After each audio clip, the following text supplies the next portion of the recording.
ব্যবসা ক্ষেত্রে হতে পারে, সেটা আমার চাকরি ক্ষেত্রে হতে পারে, সেটা সামাজিক কাজে হতে পারে, সেটা রাজনৈতিক কাজে হতে পারে। যদি আগের ভাবনার সাথে, আগের কাজকর্মের মিলের সাথে যদি বর্তমান কাজকর্মের যদি আপনারা মানে যোগসূত্র স্থাপন করার চিন্তা করেন, তাহলে যে উদ্দেশ্য নিয়ে ছাত্র জনতা রক্ত দিয়েছে ওটা কিন্তু বাস্তবায়ন করাটা কঠিন হয়ে যাবে। মাঝে মাঝে আমরা লক্ষ্য করছি বিভিন্ন ধরনের গুজব, বিভিন্ন ধরনের সেগুলো মাঝে মাঝে আমাদের এইটা হয় কি, যে ঐক্যটা ছিল সেই ঐক্যটা আস্তে আস্তে ফেটে যায়। আবার যখন এরকম কোনো ধরনের একটা গুজব সৃষ্টি হয় তখন কিন্তু ঠিকই কিন্তু আবার চলে আসে। তা আমার কাছে দৃঢ় বিশ্বাস যে প্রয়োজনে যে প্রেক্ষাপটে ঐক্য তৈরি হয়েছিল যদি আবারও সেই ঐক্য তৈরি হতে সময় নেবে না, সেটা থাকবেই। আমরা কাজের ক্ষেত্রে আসি, বিষয়টা এখানে আমাদের ম্যাক্সিমামকে একটু ধারণা দিয়েছিলাম, কিন্তু সেই সময়টা আমাদের সবচেয়ে গুরুত্বপূর্ণ হলো আমাদের কৃষকদের স্বার্থটা সবচেয়ে বড়, এবং কৃষকের সাথে আমাদের এই অঞ্চলে কোনো কোনো জায়গায় কোনো ফসলটাই উৎপাদিত হয়, আর সারা বছরে আর কোনো অন্য কোনো ফসল হয় না। কাজে এই ফসলটা যদি আমাদের কৃষকরা যদি বড় সময়টা যদি কৃষকরা ঠিক মতো উৎপাদন করেন, আমরা ক্ষতির মধ্যে আমরা থাকবো। কাজে এইটা আমাদের সর্বোচ্চ অগ্রাধিকার। আমার বাড়ি পঞ্চগড়, সবাই জানেন, অনেকে চিনেন, জানেন না পঞ্চগড়? পঞ্চগড় কি অনেকেই যান নাই, অনেকেই গিয়েছেন। যারা যান নাই তারা কিন্তু আমাকে দেখেই, আমার কথা শুনে, আমার আচরণ দেখেই কিন্তু চিন্তা ভাবনা করেন যে পঞ্চগড় এরকম, তাই না? পঞ্চগড়ের মানুষ এরকম। সাথে সাথে মানুষের আচরণের কিছুটা পরিবর্তন আমরা লক্ষ্য করছি।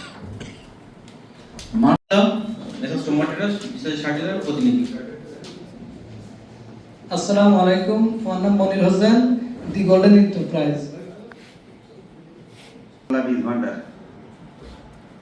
আসসালামু আলাইকুম, আমি মোহাম্মদ মঞ্জুর কাদির, মেসার্স দিশা ইন্টারন্যাশনাল। আসসালামু আলাইকুম, মোহাম্মদ শরীফুল ইসলাম, মেসার্স। আমি আব্দুল সালাম মোল্লা, সালাম ট্রেডার্স, বিএডিসি ডিলার। আসসালামু আলাইকুম, আমার নাম কামরুজ্জামান, আমি বিসিআইসি ডিলার আমদানি নবায়ন কর্মকর্তা।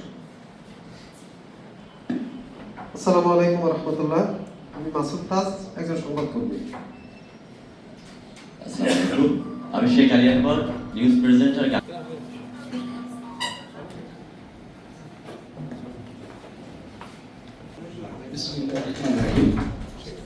জেলা প্রশাসক যশোর, সাথে ইতিপূর্বে একদিন পরে পরিচয় হয়েছে। 5ই আগস্টের বা জুলাই আগস্টের যে গণ অভ্যুত্থান বলি, গণ বিপ্লব বলি, ছাত্র জনতার যে বিপ্লব বলি, সেই বিপ্লবের যেদিন বিপ্লবটা হয়ে যায়, আপনারা খেয়াল করে দেখেন যে কত মানুষ মনে হয় যে ভিতর থেকে সে একেবারে একটা দীর্ঘশ্বাস ফেলেছিল, যে মনে হয় যে তার মানে দীর্ঘদিন একটা শ্বাস নিতে পারে, সবগুলো জমা ছিল, আজকে সব বের করে দিয়েছে। আনন্দে কিন্তু অনেকেই চোখের পানি ফেলে দিয়েছে। তাৎক্ষণিকভাবে তাদের প্রতিক্রিয়াগুলো টিভিতে দেখবেন যে যে যেখানে ছিল সেখানেই তার সে সুক্রিয়া আদায় করেছে। তার মানে একটা মানে অরাজক পরিস্থিতির মধ্যে আমরা ছিলাম। সেই পরিস্থিতি থেকে গণ অভ্যুত্থানের মাধ্যমে, গণ বিপ্লবের মাধ্যমে আমরা নতুন করে যাত্রা শুরু করেছি। প্রথম কিছু ভালোই ছিল, মনে হয় যে সবাই বোধহয় একটা ওই রকম, তাদের মধ্যে একটা স্পিরিট ছিল, চিন্তা চেতনাগুলো ওইরকম ছিল যে আমরা একটা সুযোগ পেয়েছি, এই সুযোগটাকে আর হারাতে চাই না, আমরা নতুন করে বাংলাদেশকে তৈরি করতে চাই। প্রত্যেকটা মানুষের মধ্যে ছিল, সকলের মধ্যে ছিল, সকল গোষ্ঠীর মধ্যে ছিল। কিন্তু আমরা লক্ষ্য করছি যে যতই দিন গড়াচ্ছে